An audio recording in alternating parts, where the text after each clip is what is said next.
Roger Stone here. Your dollars are losing ground, but gold isn't. American Sovereign Bullion helps you protect your wealth through real, tangible assets. Through their nationwide wholesaler network, you get some of the best pricing on gold and silver delivered straight to your door. Since 1912, the U.S. dollar has lost 97% of its purchasing power. Meanwhile, gold continues to prove its strength. So call 844-272-2428. That's 844-272-2428. Or visit DyingDollar.com to request your free gold and silver guide. That's DyingDollar.com.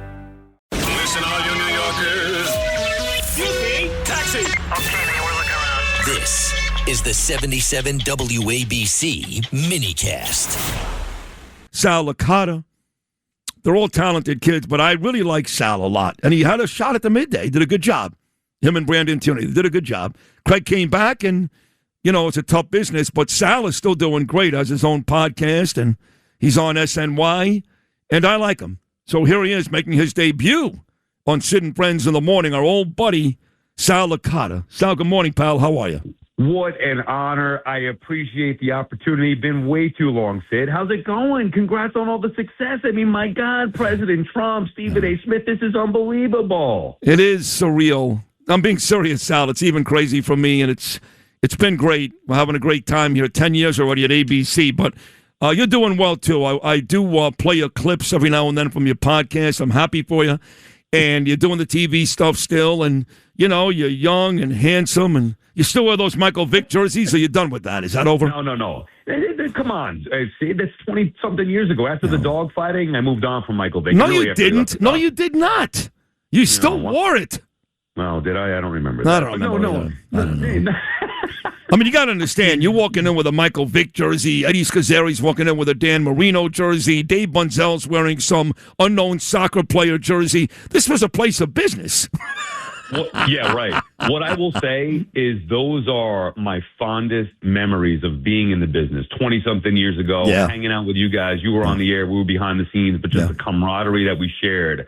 I missed that terribly, and I loved it so much. And really, for me, as somebody, you were my favorite on-air personality. You and Dog, growing up listening to you two, so becoming friendly with you over the years, it's been great. So I miss you, Sid. No, I miss you too. And by the way, Sal's not just saying that. He told me that many, many times over the years. He looked up to me, and he loved me, and he loved Dog. And it is different, you know, the old place in Astoria, Queens, and Imus would complain about the mold, and it was, it was in terrible, terrible shape. But we were a family, and I've done a lot of shows, from Hudson Street. The new WFAN. It's just not the same. It feels like you're in an office building, and I'm still, I'm best friends with Craig Carton. I love Chris Olivero. I love him. The Gelbs and those guys are still my buddies, but the whole atmosphere changed when you went from that dungeon basement in Astoria to an office building in Manhattan, right?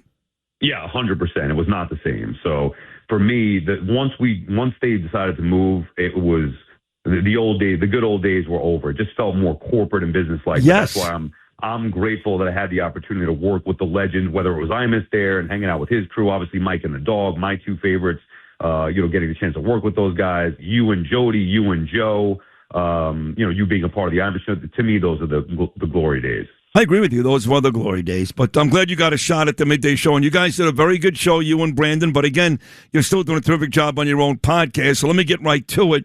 Stephen A. is blaming the Knicks. He's not alone. Blaming Trump, I should say. Spike Lee, that moron, he's doing the same thing. And then you get Max Kellerman. And I said this morning, Sal, I said, if you showed me one Republican, not even MAGA, take Sid Rosenberg out of it. I'm MAGA. I'm good friends with Trump. We text each other fine. Just give me a Republican who's saying the same thing. I give you something. Now, Stephen A. Smith is not a hater. He's not. He's on News Nation with Bill O'Reilly talking up Trump every now and then. He seems to be a little more common sense, but he's certainly not MAGA Trump. And the other guys, Kellerman, Spike Lee, they hate Trump. So it's easy for those guys to say something as silly as, we lost because Trump was in the building. That is ridiculous, no? Yeah, but he's executing the plan perfectly. Think about it. Stephen A. Smith, who's a fake Knicks fan. He's not a real Knicks fan. He's not? For the blue and come on, he's not a real Knicks fan. I'm not buying that nonsense. You think Stephen A. Smith is wearing the losses the way real Knicks fans have worn losses for the last 20-something years? I'm calling BS on that, but I give him credit because he's executed the plan perfectly. Think about it. It's one thing to get the attention of the national media or the players. He's got the attention of the president. Yeah. The president is talking about him and tweeting about him. Yeah. That's a win for Stephen A. He's won. True. Obviously, Trump had nothing, and I'm not political at all. Trump had nothing to do with the Knicks turnovers and sloppiness and the bad officiating. They lost the game to a good team. It happens. It's not Trump's fault. But, man, maybe I wish I was smarter, like Stephen A. Smith, to be able to get the president's attention. Blame Trump. Sure, it was him. All his fault. It's a good job. He did. He got the president talking about him now 2 consecutive days, and that's really what he wanted. But let's get to what you just spoke about, which was Brunson, 32 points on 25 shots.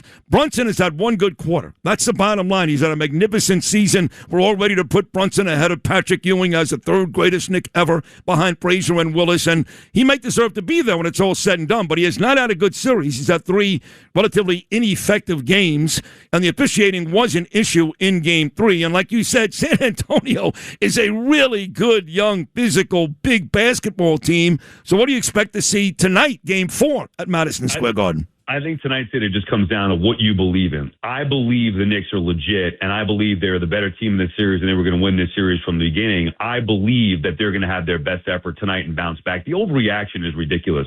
They win 2 games, everybody's calling sweep. They lose a game, now it's, here come the Spurs. You're right. The Knicks have not played their best game yet. Brunson has not played his best game yet in the finals. Is that a credit to the Spurs? Sure. I think a part of that is credit to the Spurs defense, their physicality, Wemby's presence in the middle. I, though, fully expect that they'll bounce back. Also, Brunson has not been shooting the ball well, so we can credit the Spurs and their defense and the physicality. He's had some good looks that are just not going down right from the beginning of the games on, and they've been a little uncharacteristic with the sloppy play. So I think that loss in Game 3 kind of woke them up a little bit. Maybe some of the pressure is off, not having the anticipation of the first finals game at the Garden in 27 years, the expectation that the Knicks were, in fact, going to sweep after they go up 2-0. That's now out the window, and tonight maybe they get to relax a little bit and just play basketball. And I expect that you'll see their best effort led by number 11, who I do think has surpassed Patrick Ewing. And I think when all said and done in this series, will surpass Mark Messier and join the ranks of Eli and Jeter as a New York sports god. Oof, that's a big one. I know the Rangers are not as popular, although immensely popular in New York as the Knickerbockers, but Messier delivered a Stanley Cup, the only one we've gotten in 90 years. So that's a big one. I'm not there yet, but I hear you. He's going to be in rarefied air. There's no question about that. And I agree. I think they'll play well tonight. Do you think Mike Brown does anything different? You know, he went to Landry early last game. Bridges got about 3 minutes. He took him right out. He went to the bench. You think Mike Brown does anything different? No, I think the one thing I'd like to see from Mike Brown is getting Karl Anthony Towns more, having him be a little bit more aggressive. I love the fact that he's so unselfish, and the Knicks play well as a team and have been unselfish together, good ball movement, all that stuff. Then especially if Brunson's not going to Brunson's best ability, they need to get Karl Anthony Towns involved, specifically in the fourth quarter. So that would be something where I'd just be nudging him a little bit to be a little more aggressive and less passive. If you've got a shot, shoot it, dude. It's okay. And same thing with going at Wemby, too. These guys dribble in the paint, and then they dribble right back out. Go at him. Let him block a couple of shots. That's fine. Throw an elbow at him. So maybe a little bit more aggression in the paint going after Wemby, and then specifically with Karl Anthony Towns being less passive. Outside of that, though, I think the Knicks just got to keep doing what they do. Remember, they played 3, they won 2 of these games. Like, the Spurs are good. This is what happens in series. I know Knicks fans don't understand this. Series do go 5, 6, or 7 games. It hasn't happened for the Knicks this year, but it might happen in the NBA Finals. All right, Sal, where can people find that great podcast of yours and listen to you on a daily basis? The Sal Licata Show, YouTube, Apple, Spotify, wherever you get your podcasts. And it is every day, right, Sal? Yeah, Monday through Friday, and then I'll be live tonight after the game. Obviously, after the finals, I got to be going live. So certain bonus episodes, but yes, Monday through Friday we do live shows. And you're still doing SNY stuff too, right? That is correct. Monday through Friday, baseball night in New York, 6 p.m. on SNY. Yes. Oh, God bless you. I'm proud of you. You're a great kid. You're great on the air, and you're one of those. You're rare. A lot of young kids today, they taste a little success and they don't give the credit to some of the guys that got there before them. You're always too willing to do that. That's why I love you. So congratulations on your success, Sal, and welcome to Sid and Friends. You'll be part of the crew now. Thank you so much. You're the man. I miss you, truly, Sid. I miss you, and it's been an honor to be considered a friend of yours, somebody I grew up listening to and idolizing. Your style on the radio, your personality. So to call you my friend is an honor, and I appreciate you having me. And congrats on your success. Hanging out with the president? I mean, come on, that's a big deal, so congrats. I love you, Sal. Thank you. You really are great. Thank you. That's what a nice kid, huh? Sal Licata. He's talented, too. Very, very talented, but a great kid, Sal. too. He's good.